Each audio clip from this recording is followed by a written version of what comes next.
Good morning, everyone. Thanks, Rod, for that music to get us started here. I want to say welcome to everyone. And first off, I want to check and see if we have any first-time visitors here. If you're visiting with us for the first time, wow, you guys were ready with your hands. Oh, and you guys too. Everybody's ready with their hands. Hey, Paul, you're up. Hey, Paul. Hey, Paul. You're up. Can you grab some bags and get them to visitors? And Kay, on this side, we've got some visitors on the back row, and then some right here. Thanks for being with us.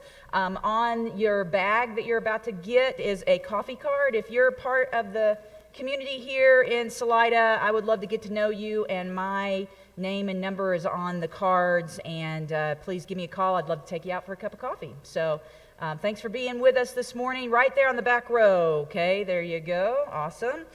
Several announcements for us this morning. Want to remind you about Raft Guide dinners.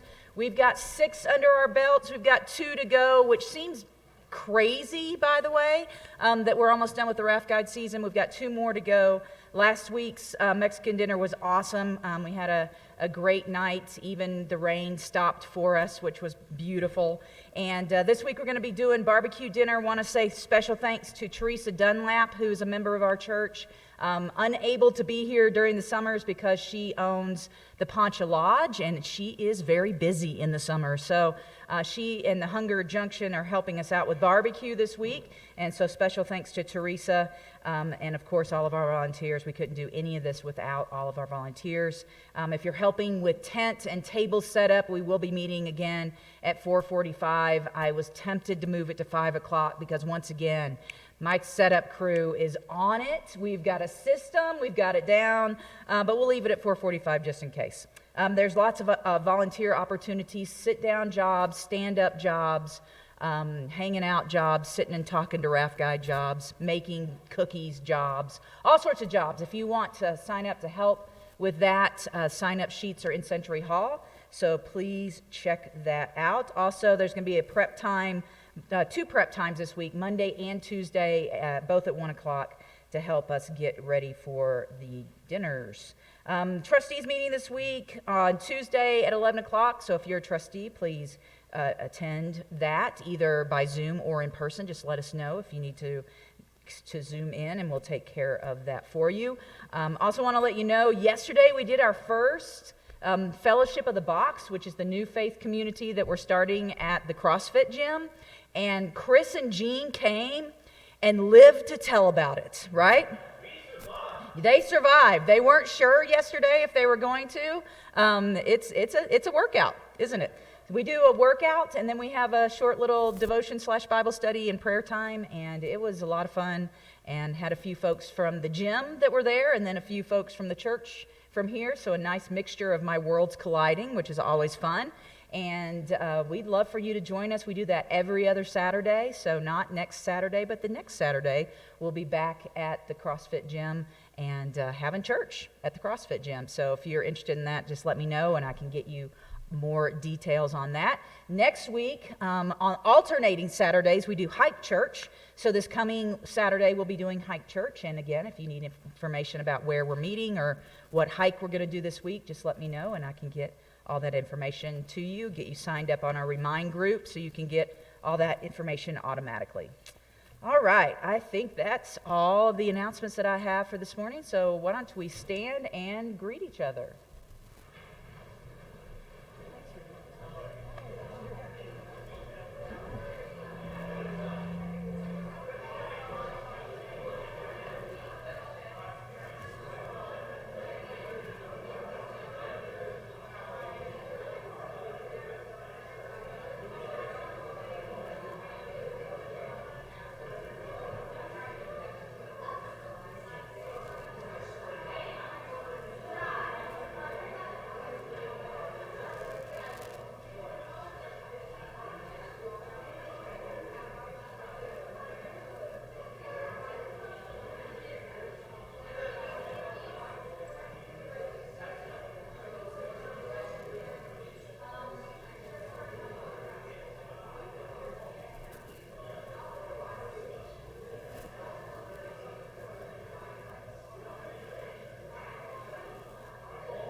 Thank you, folks. I forgot to say good morning to all of our folks that are streaming our service this morning. I hope you guys got up off the couch and greeted somebody in your home. But now, if you will prepare your hearts and minds for worship.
Please stand for the call to worship.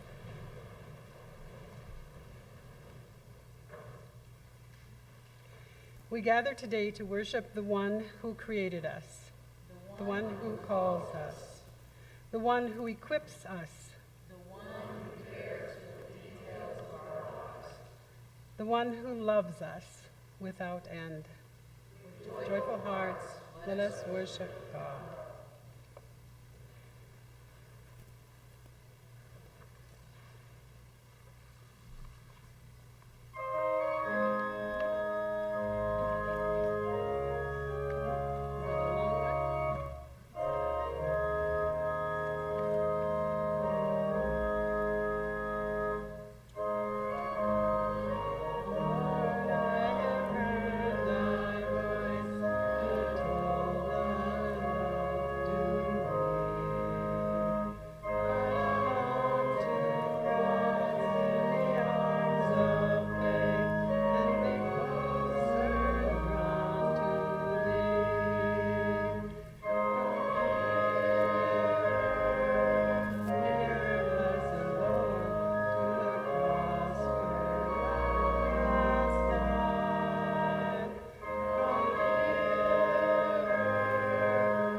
You may be seated for the offertory prayer.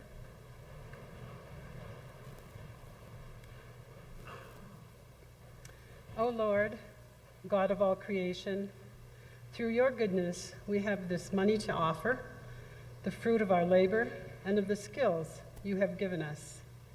Take us and our possessions to do your work in the world. Amen.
be seated. Thank you so much.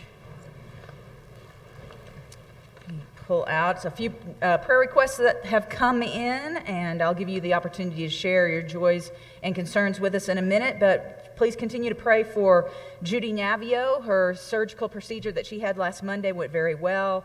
We're hoping that she begins to feel better soon and can make necessary improvements to allow her to go home, and she appreciates phone calls and visits and all of the prayers that you guys have lifted up for her, and we will continue to keep you posted on her health.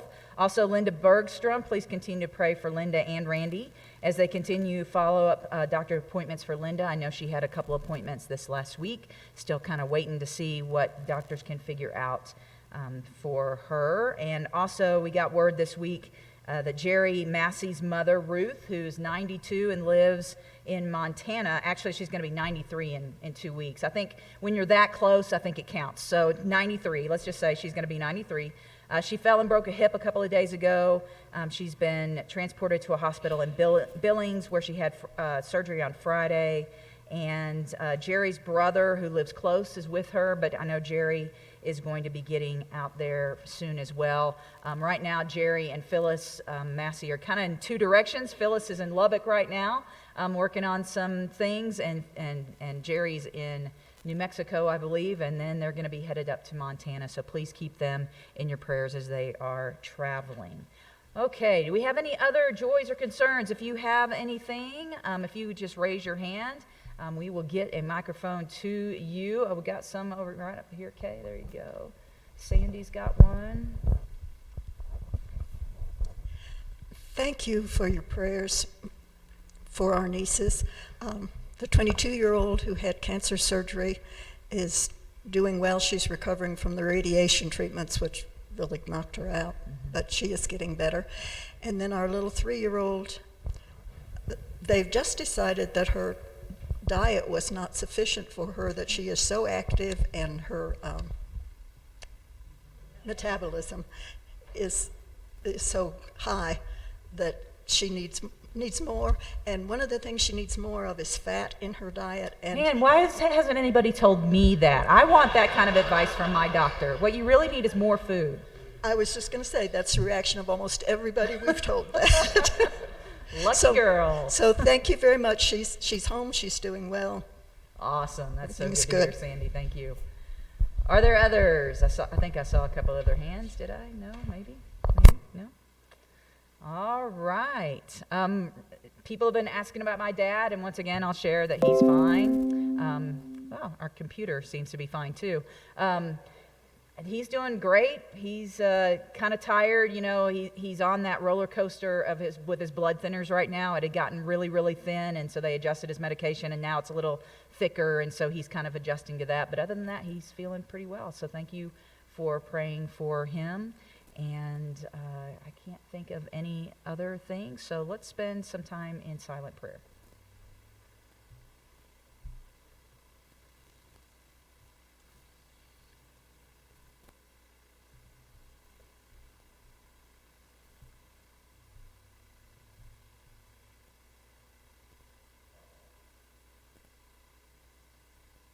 Oh God, as we come close to you this morning, we know that you hear us, that you see us, that you feel all that is going on within us. And God, we are thankful for the way that you care for us, the way that you are concerned about the things that concern us. And so, God, we do lift up Judy Navio as she continues to get better from her fall. And God, we just ask that she will be healing and be able to go home soon. We know that is the desire of her heart. And so, God, we ask for strength and health for her. We also ask the same thing for Linda Bergstrom and for Randy as well. All the traveling that they're doing for various doctor's appointments, God, we ask that you would keep them safe and that they would see answers, see the correct medications and procedures that are going to help Linda to live her best life. And also, God, for Jerry and Phyllis as they are traveling, and especially for Jerry's mother, God, we ask for health and healing. God, we know that it's difficult to be away from family members when they are struggling. And so, God, we just ask that you would be with Jerry's heart and that he would have some peace and that he would be able to get to his mom as soon as possible. And God, we're so thankful to hear these good reports from Sandy as her nieces are getting better and finding answers as well. And God, we know that there are others who are struggling with various illnesses and surgeries and falls and all sorts of things, God, and we know that you know those situations. And so we thank you for your presence in the lives of those that are hurting. And God, we just ask that you would continue to walk with us as we are ministering in this community, especially with the raft guides. God, we ask that you would protect them this week as they are doing their dangerous jobs. And God, we're so thankful to meet with them and see their faces and to serve them each week. And God, thank you for that opportunity. And God, as we continue to reach out and to live and to walk and fellowship with one another, help us to live the prayer that you taught your disciples. Our Father, who art in heaven, hallowed be thy name. Thy kingdom come, thy will be done, on earth as it is in heaven. Give us this day our daily bread, and forgive us our trespasses, as we forgive those who trespass against us. And lead us not into temptation, but deliver us from evil. For thine is the kingdom, and the power, and the glory forever. Amen. I'm going to ask the summer singers to go ahead and come up and take their spots. Once again, want to just say big thanks to Chris, who, as you guys know, Mary, our normal worship leader, choir director, takes the summer off, and Chris has been so willing to fill in and get folks together to sing, and we're really excited to hear them this morning. This is the first time they're going to be singing for us, and big thanks. I know Chris is excited about doing this, which is always good to hear. And you see, he's walking, he's fine. So just another little thing, if you want to come and be a part of our gym church, you can do it. You can do it. And so thanks to Chris and these summer singers.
in the world.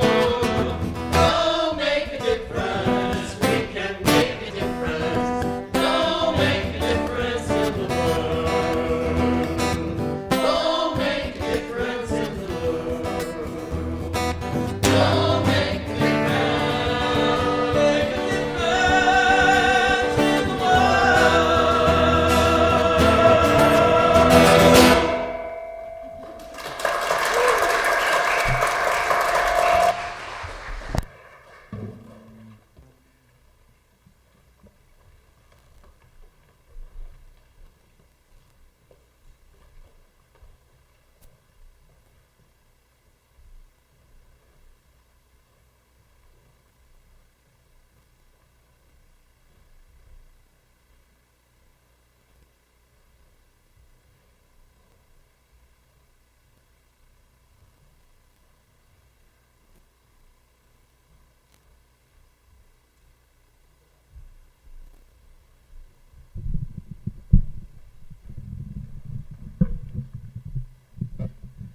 The scripture reading today is from John chapter 21, verses 1 through 8.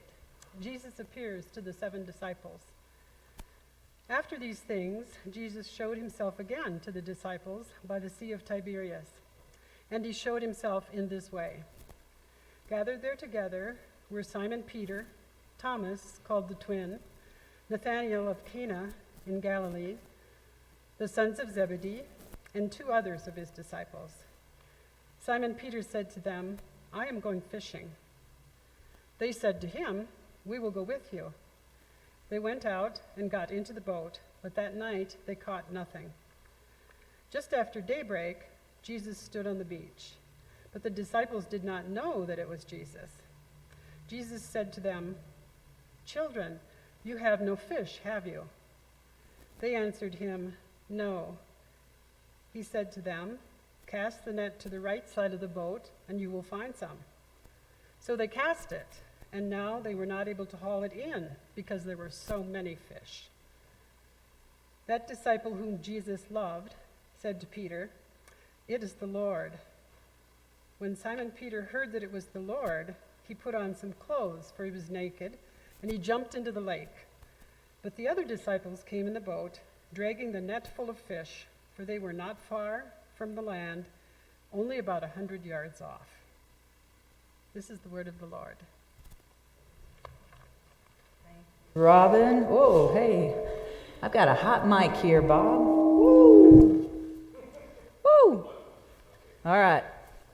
That's all right. Very good. Thank you, Robin. As you notice, we've got lots of people playing double duty this morning. We got people in the choir loft and on the stage, and Bob and Rosie are our sound folks, and they were both in the choir, so I went and ran back there and did that. We're just a lot of running around this morning.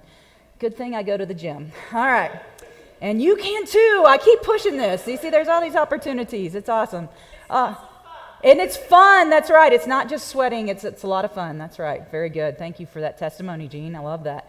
All right, we are finishing up our Fish Stories of the Bible series this morning, and just to let you know, we will be starting on our Olympics series next week because the Olympics start next week, and I'm excited. I said that in the Monitor, in my article in the Monitor, that I do love the Olympics, and it's been something that I've always loved, and I'm really excited to get Casey into watching it because, you know, the last time we had the Olympics, Summer Olympics, which were 5 years ago, since we didn't get to have it last year, he was only 3, he didn't really get it.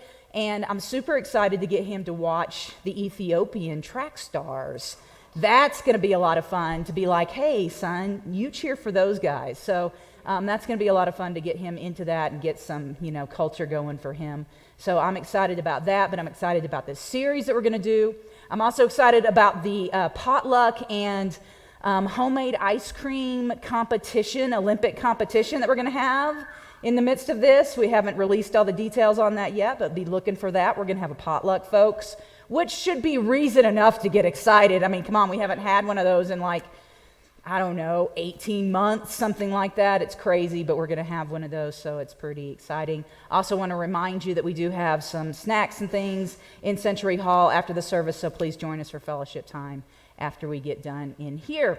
So let's kind of review where we've been in this. Again, fish and fishing provided common language for teaching and for communicating during Jesus' day, because so many of the people that he talked to were fishermen or lived around the Sea of Galilee. And so that's why we have all of these stories about fishing and fish and eating fish and all these kind of things that we've looked at over the last several weeks. Just kind of want to remind you where we've been. We've talked about the story where Jesus called his disciples and called them to be fishers of men. We also talked about that crazy little story about the taxes in the fish's mouth. And again, just kind of leading into some very interesting kinds of points there. We also had the parable of the fishing net. Remind you on that one that we're not called to be the judges. That's what that one was all about. And then last week we talked about the very famous feeding of the 5,000 story. And so today we're going to wrap things up with this little story that Robin read part of it to us in John chapter 21 just a few minutes ago.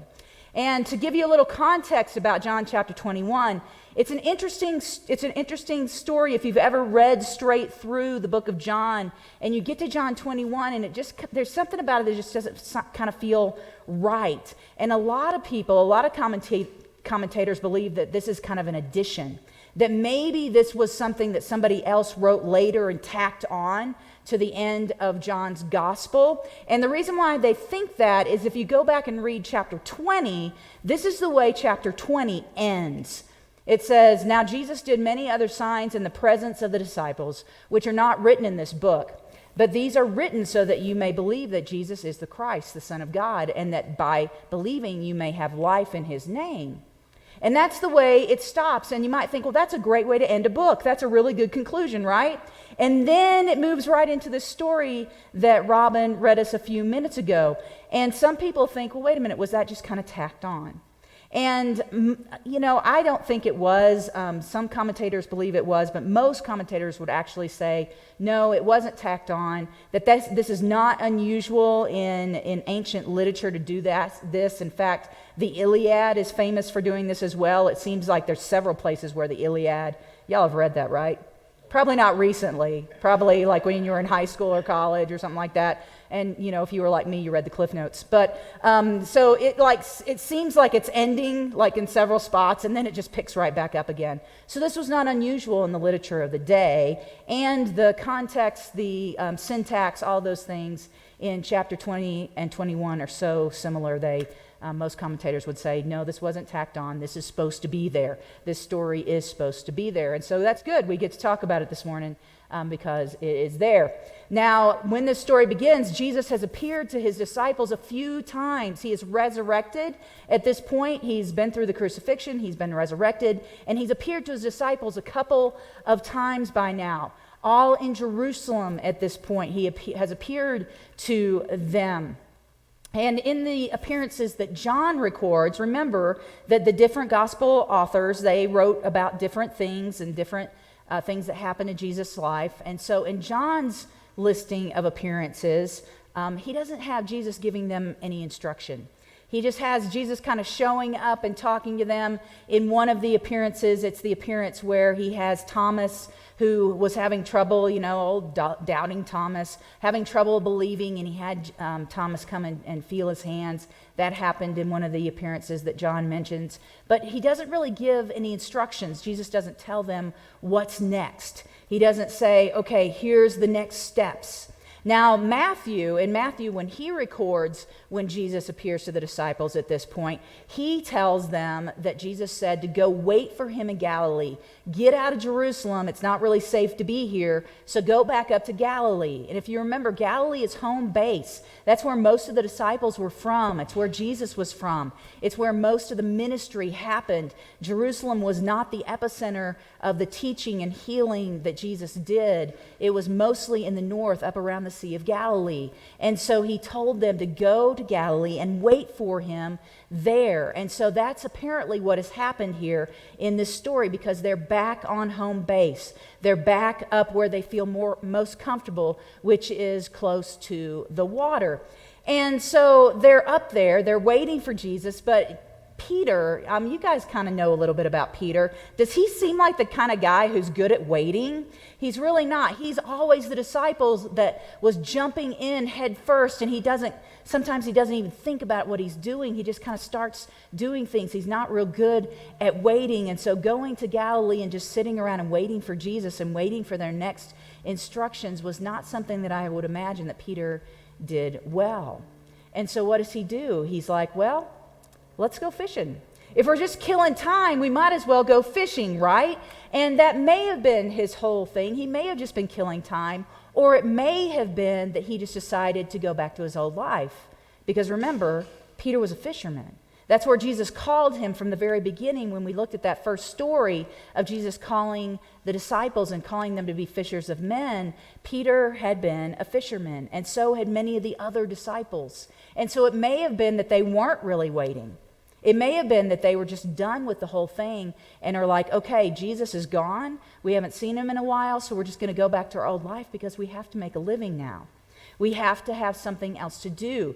As they were following Jesus, there were people who had supported Jesus and supported them. But now, with Jesus, the rock star, remember he was very popular, with him gone, they had no way of supporting themselves. So it may have been that they were just going back to what they knew, which was fishing.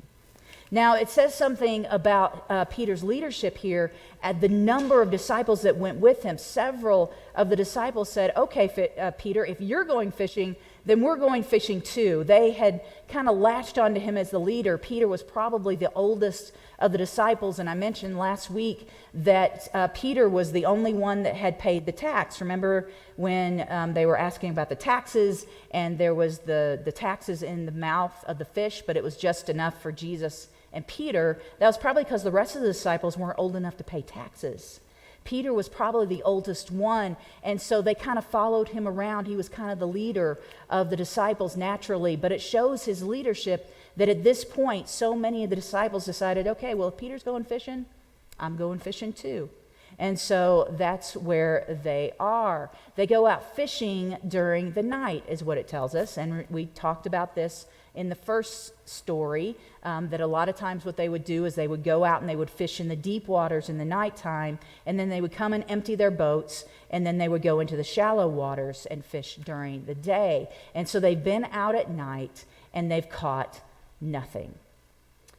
Now, if this feels like a callback to the original story that we talked about, the calling of the disciples, that's because it is. Remember in that story, it says that they had been out in the nighttime in the deep water and they had caught nothing. Same kind of thing here. And guys, that wasn't super usual. You would usually catch something when you went out into the night. It might not be a huge catch, but you would usually catch something. And so this first story, when Jesus calls them, they have caught nothing. And now here we are again, and they've been out in the deep waters, and once again, they have caught nothing. And so you kind of get the idea, okay, this is kind of a callback. This is kind of to remind us of that first story a little bit. There's going to be lots of parallels in this story that we're going to be looking at. But one of the differences is that this time Jesus is on the shore. Last time, when he first calls them, he was out in the boat. Remember, the people were pressing in on Jesus, and he needed somewhere to get away, and he needed somewhere to preach, and so he asked them to get in their boat, and they took him out on the water. But this time, Jesus isn't in the boat with them. This time, Jesus is on the shore. And he calls out to them, and in my translation that I was using this morning, it says, "Children, do you have any fish?" Now, in Robin's translation that she read this morning, which I kind of like a little better, I don't have it up here anymore, but it said something more like, "Children, don't you have any fish?" Almost like you don't have any fish. And this is a taunt. This is actually kind of a playful taunt. He calls them children, and the actual translation in the Greek is probably better, little boys. And it says, what, you don't have any fish? Hey, little boys out there, you don't have any fish. Ha! Look at you. And this is playful. It's playful. And as a former youth minister, I used to love to hang out with, there was one particular group of 15 to 18-year-old boys that for 3 years were just a joy to work with, and I loved hanging out with them. And this is the way we kind of talked. There was a little bit of taunt Come on, any of y'all ever had teenage boys? You know how this works. They taunt each other, they play with each other. Some of y'all are remembering some of this stuff now, right? And so this is what Jesus is doing. He's kind of taunting them. Hey, little boys, what's wrong? Can't you even catch any fish? And you might think, well, that's not very Jesus-y. But it's just the way that they talk to each other. Jesus was a real person. And so he talked to them this way, and this was kind of the first hint at who he was, because this wouldn't be something you would say to strangers. This would be something you would say to people that you knew, that you were being playful with, that you had a relationship with. And so this is the first little hint to them, was this little playful taunt to say, kind of, hey guys, you don't have any fish, do you? And he would have known they didn't have any fish because their boat would not be loaded down. Their boat would have been raised up a little bit higher on the water. And so he knew that they didn't have any fish. And so he's messing with them a little bit, which I'd love to see, by the way. And so the first time, right, when they said that they had been fishing and they didn't have any fish, and Jesus told them to go back out into the deep water, right? And he kind of said, go out there. I know you don't have any fish. He told them, go back out to the deep water. This time he doesn't say go back out to the deep water, because they've been to the deep water. They're still in the deep water. This time he says, hey, why don't you cast your nets over on the right side of the boat?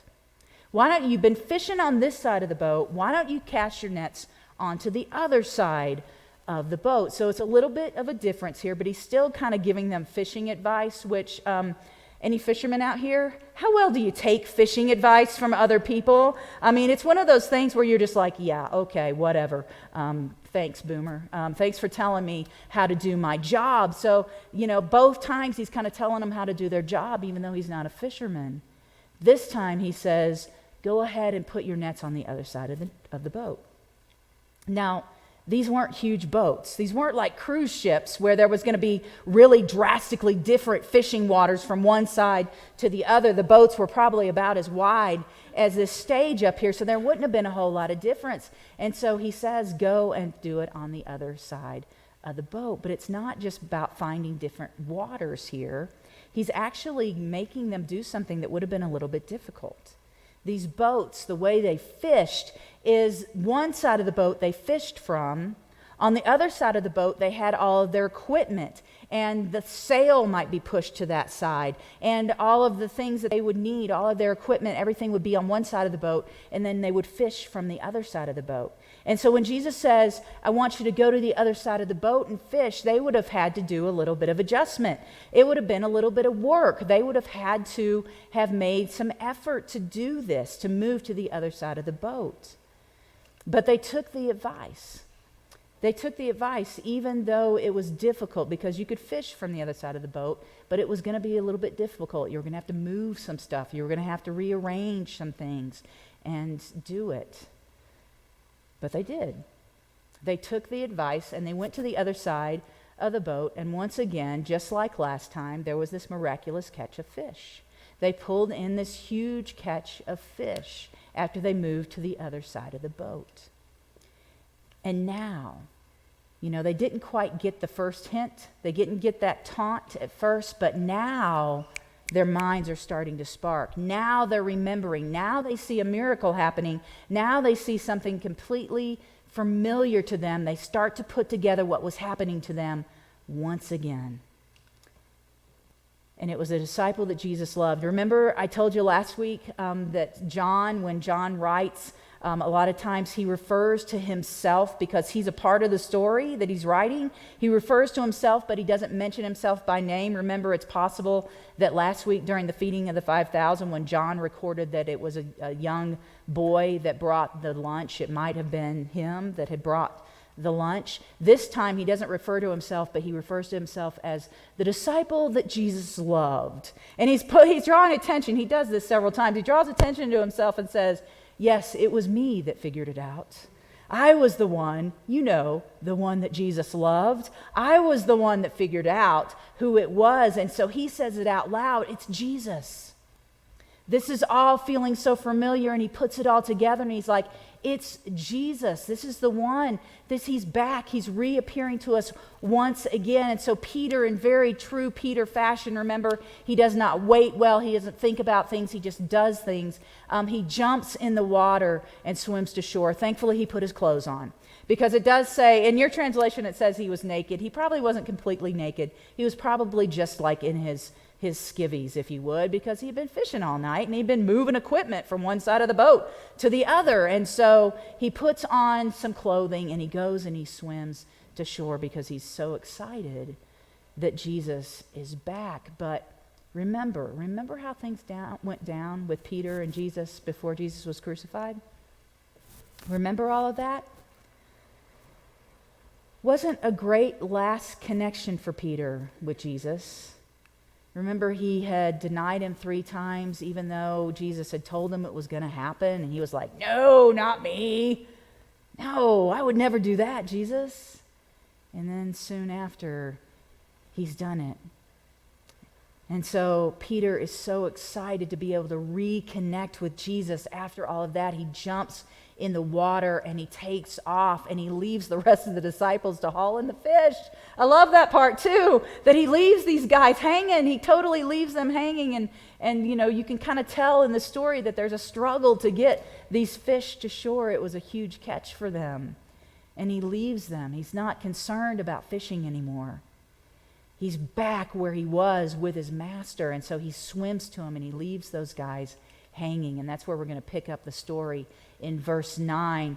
The story continues. When they got on land, they saw a charcoal fire in place with fish laid out on it and bread. Jesus said to them, bring some of the fish that you have just caught.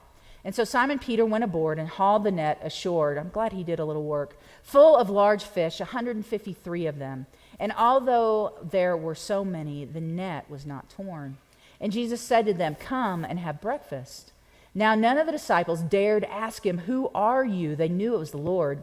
And Jesus came and took the bread and gave it to them, and so with the fish. This was now the 3rd time that Jesus was revealed to the disciples after he was raised from the dead. So continuing on the story, Jesus greets these fishermen with a fresh hot breakfast. That is not something that they would have expected, but here he is. They finally get to shore. Peter has joined him. The rest of them have got there, and he's got breakfast laid out. He's got a hot breakfast ready to go for them. He's got a fire going. They would have been tired and working very hard. He's showing a lot of care for these disciples again. And there's a couple of throwbacks to this whole meal. As they're eating this meal, I'm sure they would have been thinking, and you might be remembering some things too, because we've just talked about them. They probably were remembering the feeding of the 5,000, because where did Jesus get the fish and the bread that he supplied?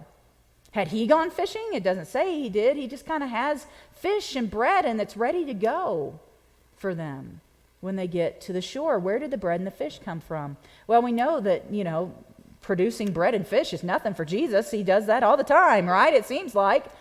And so there's kind of a throwback to them. He's reminding them again of the different things that they've experienced while they've been following him. And the other thing that's a throwback to them was the Last Supper. This would have been very similar. It says that he placed this meal before them, much like he had just before they all scattered, just before they all ran away, because they just didn't understand what was going on. And so this is kind of like a do-over. It feels like a do-over for them. Here they are once again in Jesus' presence, and he's done something miraculous for them. That's the way it all started for them, right? When Jesus first called these fishermen, that's the way it all started. It started as him doing something miraculous for them with fish, and then he gives them out of nowhere for them. He feeds them. So again, they're remembering what Jesus has done. And then as he's placing this meal before them and blessing it and passing it out to them, they had to be thinking about the last time they'd shared a meal with him. And so it kind of feels like a do-over, and it really is. It really is a do-over of all of that stuff. But continuing on the story, when they had finished breakfast, Jesus said to Simon Peter, Simon, son of John, do you love me more than these? He said to him, yes, Lord, you know that I love you. And he said to him, feed my lambs. He said to him a second time, Simon, son of John, do you love me? And he said to him, yes, Lord, you know that I love you. And he said to him, tend my sheep. And he said to him a third time, Simon, son of John, do you love me? And Peter was grieved because he said to him a third time, do you love me? And he said to him, Lord, you know everything. You know that I love you. And Jesus said to him, feed my sheep. So in this episode, what we have here is we have Jesus restoring and recommissioning Peter. It really is a do-over, especially for Peter. Remember, Peter is asked, Jesus asked him 3 times, do you love me? 3 times. And it says that Peter was a little frustrated and upset because Jesus had to ask him 3 times. But how many times had Peter denied him? 3 times.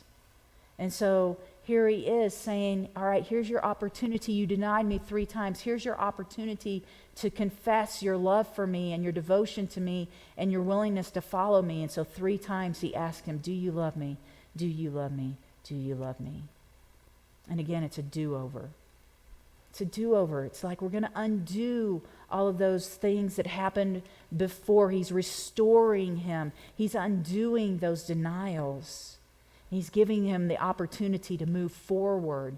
And so the first time, right? Remember the first time when Jesus called him to be a fisher of men, right? He called him to follow. What did he say? Come and follow me. This time, as he's commissioning Peter, he's not calling him necessarily to follow. He's asking him to lead. This time he's asking him to lead his lambs. Before he asked him to be a lamb, now he's asking him to lead his lambs. And so this is a progression for Peter. He's moving him forward. He's undoing everything. And what a relief all of this really would have been to Peter. Because it hadn't ended well, had it? It hadn't ended well. And you have to know that when Jesus comes and he restores him and he rekindles the relationship and he messes with him and he does something miraculous for him and he feeds him breakfast, and then he asks him these questions. He's really restoring him. He's bringing him back. And what a relief it would have been for Peter. Awesome story, but what does it have to do with me? What does it have to do with all of us? Well, I think this story demonstrates an enormous amount of care by Jesus. There's so many things that Jesus does in this story that just shows how much he cares for these disciples. They would have been broken. Even though he had appeared to them a couple times before, they still are so unsure about what's going on. They don't know what their future is. They don't know what their next steps are. Remember, they've been following him for 3 years. He's been kind of telling them day by day what to do, and now he's gone, and their lives are kind of upended, and he shows them all of this care in this moment, because they had experienced joy from seeing him alive, but they also would have been experiencing some guilt. All of these guys ran away from him. All of these guys scattered, except for the one that Jesus loved. John points that out also, is that he, according to him and his gospel, he followed Jesus to the cross, even though everybody else took off. But there would have been a lot of guilt from these disciples. And so Jesus is lovingly showing them care. He's restoring them. He's not getting their faces and like, I can't believe you did that to me. I can't believe that, you guys just walked away so easily. Instead, what is he doing? He's helping them out, and especially Peter. Especially Peter would have had all this guilt, and he shows all this care and compassion and empathy towards Peter. He takes care of them. Instead of getting in their faces, instead of making them feel guilty, instead of judging them, he takes care of them. He's playful with them. He's restoring things to the way they were before by being playful with them. And then he miraculously meets their needs. And then he makes them breakfast. Isn't that supposed to be the other way around? I mean, think about this with your spouse, right? Or your kids or something like that. When you've kind of messed it up, who's the ones making breakfast or making a meal or doing something nice for the other one? It's the one who messed up usually, right? No, this time it's Jesus. He makes them breakfast. He takes care of their needs. He's restoring them. He's letting them know that everything is going to be okay. And not only does he restore Peter to his original position, but he elevates him as well. And so what the story says to me, what it all really has to do with us, I think that we have to say, does Jesus care this much for us? And yeah, the answer is yes. Because, we kind of sometimes mess up just like the disciples. We give the disciples a hard time sometimes for not getting it. I've heard one other Methodist pastor, the pastor in Durango, he refers to the disciples as the disciples a lot because they just don't get it a lot of times, and which is appropriate, I think. And we give them a hard time sometimes because we're like, wow, they were kind of clueless, but gosh, we're clueless too. But if Jesus showed them this much care at this point in their relationship, don't you believe that he cares for us as well? Don't you believe that he wants to pursue you and wants to love you and take care of you in the same way? He has the same care for us. And that's really good news, folks. In a world that often likes to make us really pay for our mistakes, in a world that often wants to hold our mistakes against us, to know that we follow someone that wants to restore us, wants to redeem us, wants to play with us, wants to have relationship with us, wants to convene with us, meet with us, be with us in the midst of all things, no matter how badly we may treat him. It's good news, folks. Jesus cares for us and is constantly looking to not only restore us, but to move us forward.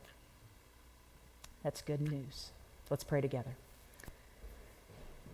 God, we are so often reminded of the way that you love us. Oh, how you love. And sometimes it washes over us in a way that is overwhelming. But we are so thankful that you care for us and watch over us and long to take care of us and forgive us and restore us and bring us back into relationship with you in the same way that you did for these disciples and especially Peter. And so, God, may we remember how special we are and know your love and feel your love as we walk through this world. And may we also show that same love to others. We thank you for your care and your love. In Christ's name, amen. We're going to stand and sing our closing hymn, His Eyes on the Sparrow.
So may you go from this place, and may you know of the Lord's care for you, and may you sing because of that care. May all people know of the God who loves us so greatly.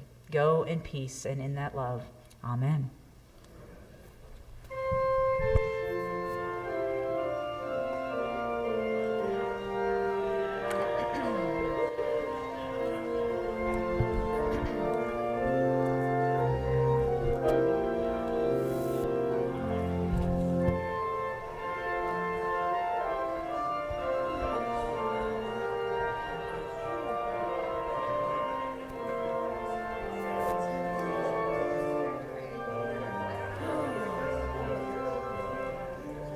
Y'all should come work out with us sometime.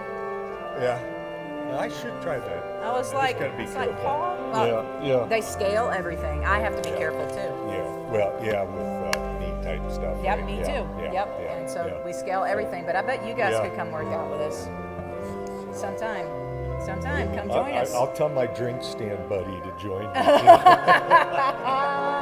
Perfect.